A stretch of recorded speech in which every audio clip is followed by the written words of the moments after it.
What's up, everybody? Welcome back to the channel. Now, the narrative that we get from Democrats and from the mainstream news, because they're pretty much one and the same at this point, right? I mean, the mainstream news is nothing but Democrat talking points all the time, right? Like this. 3 weeks ago, somebody who was going to be voting for Kamala Harris came up to me and said, "Oh my God, Trump's going to win." I go, "Why is that?" He goes, I went to the grocery store. Butter's over $3. I kind of laughed and I said, well, that's kind of reductive, isn't it? Said it to myself. To him, I smiled and I said, good point. But it actually, what everything we're hearing after the election is, I'm just saying, the $7. What's that? The $7. What's that? Butter is $7? Yeah. What? Is it framed in gold? Elon Musk, he buys Twitter, and then he uses it almost exclusively to be a propaganda machine, and we've accepted it. We've accepted a narrative that despite an actually great economic recovery, the vibes don't feel good. What will the future hold now that America has just decided that we're going to F around and find out? Hey, what the heck? Let's try the strongman thing. Let's let democracy go. Let's put in an all-powerful guy instead, see how it goes. There are many more countries in the world governed by that kind of a system than there are governed by ours. We are the only 248-year-old multiracial, pluralistic democracy in the world. And shall we keep it? A lot of our fellow Americans say we shouldn't. Generation X, my generation, they got a little coin in the bank. They just want a tax cut. My generation, Generation X, the people who grew up on WWE and Hulk Hogan and Donald Trump did this. They did this. I'm just going to say it, and I know I'm about to get a lot of hate on Twitter for saying this, but it's not just working class people. It's a conversation we need to have with white women. Like, what is happening? So they're still trying to deal with the loss, and they can't seem to figure out exactly why Donald Trump won. Why would we lose democracy? I guess America doesn't like democracy anymore. You love that, don't you? You just got to love it. As a matter of fact, I'm going to throw another clip at the end of this of just, it's insane, right? Just outright insane. You'll see. Pete Hegseth is getting his confirmation hearing today. And Senator Mark Wayne Mullin, just absolutely went off on Senate Democrats. It was glorious to see. So I'm going to throw that clip at the end of this. So y'all stick around, check that out, and it's going to be great. But Democrats are struggling right now. The left is struggling right now, trying to figure out exactly why Donald Trump won. We have no idea. Well, they haven't been obviously paying attention to the news. They haven't been paying attention to facts of reality, as a matter of fact. Check this out, y'all. We got a new poll. Let's get into it. Majorities think U.S. lost ground in most areas during Biden presidency, according to Gallup. That is right, and it's pretty bad.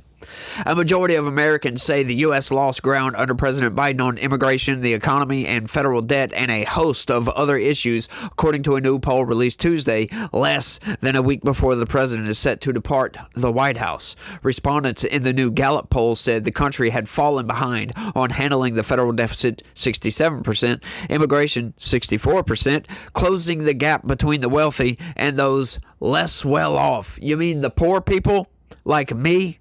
60%, the economy, 59%, the country's position in the world, 58%, and crime at 51%. You love how they word that. Those less well off. Yeah, the poor people. Yeah, it's okay. I won't get offended if you call me a poor person, right? Like, I understand my financial reality over here, okay? I understand. Look, I live paycheck to almost paycheck type of thing, right? Like, I'm barely getting by most of the time, but I'm also supporting a family, paying for a house, and blah, blah, blah. I got bills, right? So, I'm not the worst off, but I'm definitely not rich. That's for damn sure, especially when I can't buy lunch sometimes. It sucks, but it is what it is, right? So, yeah, it's just this woke garbage we're just tired of, right? Like, don't worry about offending people. Don't worry about it. People understand these things. If they're too weak-minded to take, and they take offense to something that you say that also happens to be a fact of reality, then you know what? Just let it go. Just let it go. The survey also showed that pluralities think the country has also been trailing other nations in education, 46%, terrorism, 42%, trade relations with other countries, 44%, national defense and the military, 40%, and healthcare at 41%. On the flip side, 39% of Americans said the country has made progress on the situation for gay, lesbian, and transgender people, a larger figure than those who said it stood still, 31%, or seen a recession, 23%, according to the survey. Right, well, I read, you know how I always do. I always read the same news article, but from several different sources, right, just so I can kind of, compile all the information and get all the information up here, and then I'll read the left-wing news source, generally speaking. Right, so the way every other news site phrase that is, we're still fighting for transgender rights. The country thinks that transgender rights have moved forward. Well, this is something I would love to get an answer to, and I can never get anybody to answer this question in the comment section, so I pose this question once again. What are these transgender rights, and why does a certain group, a very small minority of people, get more rights than everybody else? Because it is my understanding that if you're a human being and a citizen of this country, and also, generally speaking, under Democratic leadership, if you're a criminal alien also in this country, we all get the same amount of rights. Sure, men get certain rights and women get certain rights as well, but they're pretty much equal, if you know what I mean. Now, what are these so-called transgender rights that everybody is supposed to be getting, right? Like all these transgender people are supposed to be getting. What are these rights? Like, is there some sort of transgender bill of rights that I don't know about, that these people want to get that they don't have? Like, what rights do they not have that I do have? Or vice versa. You know what I'm saying? Like, I'm trying to figure this out, but nobody can ever answer it. Like, I don't know if you guys maybe think that's a rhetorical question. It's really not. I would really love to know the answer to this, but nobody ever gives me a solid answer. Let's keep going. Democrats and Democratic-leaning independents have said the country has made progress during Biden's 4-year term on 14 out of the 18 issues, including trade relations, infrastructure, and the economy. I'm pretty sure they meant to say "and the economy" because I almost said "and the economy" on accident. I didn't read it out right, I guess. National defense and the military, the U.S. position in the world, climate change, healthcare, and education, according to the poll. Right? And that would be right alongside with Democrats. They're just almost completely divorced from reality. They obviously don't know what's going on because the rest of the country can see that we're in dire straits right now from where we used to be. I'll put it that way. We're not really bad off like some third world nation or anything like that, of course. But we're going down a path that I don't really think we need to be going down, right? We need course correction. We need to turn around and come back, get back to where we was at. Let's figure everything out and then start going in a different path, because this path that we're on, that Biden has taken us down, it's kind of a rough ride, if you will, and I'm not liking it too much. And obviously, now that this poll has come out, most Americans seem to agree with that, right? That's what you would think, because that's what they're saying. But that's not really the case, is it? No, we know that these polls, they only polled about 500 people. I can't stand this. I hate these polls, man. But it kind of does give you, kind of a lens into what people are looking at here. But once again, it doesn't really speak to the country. However, I'm reading this poll because what they are saying, I totally agree with, right? Plus, the Donald Trump getting elected in such a fashion that he did, right? Kind of goes to show that this poll is correct. Most people thought we were on the wrong track and decided, look, I'm going to vote to end democracy over here just so we can get back on track in this country.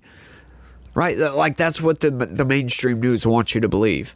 That, we're just going to, hire the strong man to lead the country, and get all our authoritarianism in, I guess. It's just, these people are strange, y'all.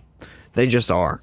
Democrats said the U.S. has lost some ground on closing the gap between the wealthy and those who are poor and on federal debt.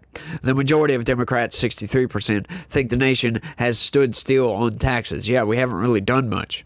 Republicans and Republican-leaning independents think the country has fallen behind in 17 out of the 18 areas during Biden's time in the Oval Office, with the electorate having the grimmest view on immigration and federal debt and the economy, according to the poll.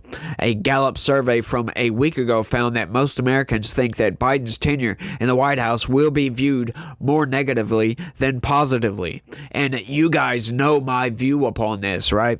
I'm sure you do. The poll was conducted from December 2nd through the 18th last year among 502 adults. The margin of error was 5%, 5 percentage points at the 95% confidence level.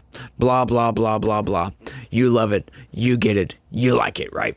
But like, I surmise all the time that Biden will go down in the history books as the worst president in United States history, probably. Like, he's definitely the worst in modern American history, going back to, let's say, World War II, right? Because I don't really know much about that history too well.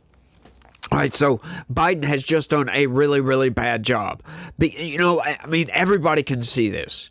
Just look at all the scandals, right? You got the foreign influence peddling going on. You got Afghanistan. You got our southern border. You've got all these disasters that they've just dropped the ball on, right? It's been one thing after another, after another, after another. It's been nothing but lawfare coming from these people, wasting tax dollars to sue Texas to stop them from implementing laws that will help out the federal government. It's just things like this. Student debt relief.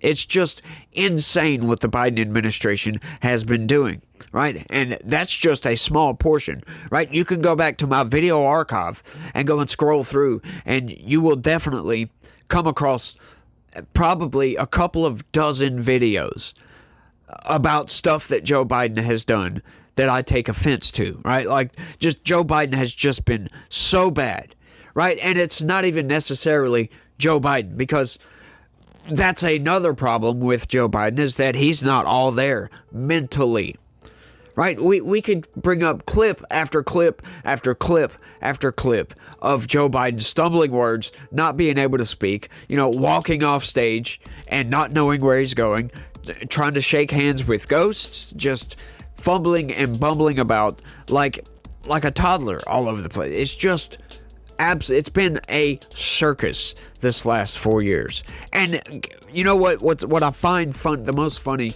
the most ironic about all that is that when he come into office, he was like, the adults are back, y'all. And then just completely goes on to just wreck this country outright. It's been one hell of a ride, and I'm really glad it's almost over, folks. Just cheer to the high heavens, because it's almost over. You know, January 20th cannot come quick enough. That is for damn sure. But I think I've rambled off long enough on this one, y'all. Y'all make sure and check out my clip coming up of Mark Wayne Mullin. He just wrecks Democrats, y'all. But that's all I got for this one. I want to thank everybody for watching, and y'all try to have a good day. Stay legitical. Peace. Because I was getting some advice from our second in command. Yeah, but I'm just making a point, because there's a lot about qualifications, and I think it's so hypocritical of senators, especially on the other side of the aisle, be talking about his qualifications, not being able to lead the secretary or be the Secretary of Defense, and yet your qualifications aren't any better. You guys aren't any more qualified to be the senator than I'm qualified to be the senator, except we're lucky enough to be here. But let me read you what the qualifications of the Secretary of Defense is, because I Googled it and went through a lot of different sites, and really it's hard to see. But in general, the U.S. Secretary of Defense position is filled by a civilian. That's it. If you have served in the U.S. Army Forces and have been in the service for, you have to be retired for at least 7 years, and Congress can weigh that. And then there's questions that the senator from Massachusetts brought up about serving on a board inside the military industry. And yet your own secretary that you all voted for, Secretary of Austin, we had to vote on a waiver because he stepped off the board of Raytheon. But I guess that's okay because that's a Democrat Secretary of Defense. But we so quickly forget about that. And then Senator Kaine, or I guess I better use the senator from Virginia, starts bringing up the fact that what if you showed up drunk to your job? How many senators have showed up drunk to vote at night? Have any of you guys asked them to step down and resign from their job? And don't tell me you haven't seen it because I know you have. And then how many senators do you know have got a divorce before cheating on their wives? Did you ask them to step down? No. But it's for show. You guys make sure you make a big show and point out the hypocrisy because the man's made a mistake. And you want to sit there and say that he's not qualified? Give me a joke. I mean, it is so ridiculous that you guys hold yourself as this higher standard and you forget you got a big plank in your eye. We've all made mistakes. I've made mistakes. And Jennifer, thank you for loving him through that mistake. Because the only reason why I'm here and not in prison is because my wife loved me too. I have changed, but I'm not perfect. But I found somebody that thought I was perfect. And for whatever reason, you love Pete, and I don't know why. But just like our Lord and Savior forgave me, my wife's had to forgive me more than once too, and I'm sure you've had to forgive him too. And so thank you.